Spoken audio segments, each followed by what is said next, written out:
ವಿಶೇಷವಾಗಿ ವಿಕಲಚೇತನರಿಗೆ ಯಾವಾಗಲೂ ನನಗನ್ನಿಸ್ತಂಗೆ ನಾನೀಗ 2ನೇ ಮೀಟಿಂಗ್ ಅಟೆಂಡ್ ಆಗ್ತಾ ಇದ್ದೀನಿ ಸರ್ ಜೊತೆ.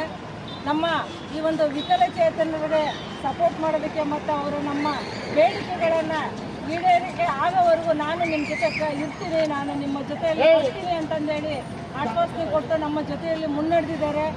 ಜಾಕಿರಣ್ಣ ಸರ್ ಅವ್ರಿಗೆ ನಮ್ಮೆಲ್ಲರೂ ಪರವಾಗಿ ತುಂಬ ಹೃದಯದ ಸ್ವಾಗತವನ್ನು ಬಯಸ್ತಾ ಇದ್ದೀನಿ. ಕರ್ನಾಟಕ ಅಂಗವಿಕಲರ ರಾಜ್ಯ ಒಕ್ಕೂಟದ ಬೇಡಿಕೆಗಳನ್ನು ಉದ್ದೇಶಿಸಿಬಿಟ್ಟು ರಘು ಹುಬ್ಬಳ್ಳಿ ಅವರೊಂದು ಮಾತಾಡಬೇಕು, ಆಮೇಲೆ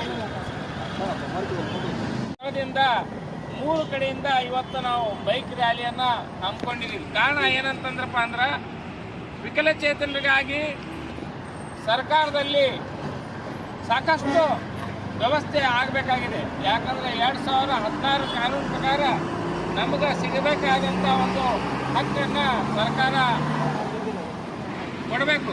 ಆ ನಿಟ್ಟಿನೊಳಗೆ ನಾವು ಇವತ್ತು ಬೀದಿಗೆ ಇಳಿದು ಪ್ರತಿಭಟನೆ ಮಾಡ್ತಕ್ಕಂಥ ಪರಿಸ್ಥಿತಿ ಬಂದೈತೆ. ಯಾಕಂದ್ರೆ ಅವ್ರು ಇಂಪ್ಲಿಮೆಂಟ್ ಮಾಡ್ತಾ ಇಲ್ಲ.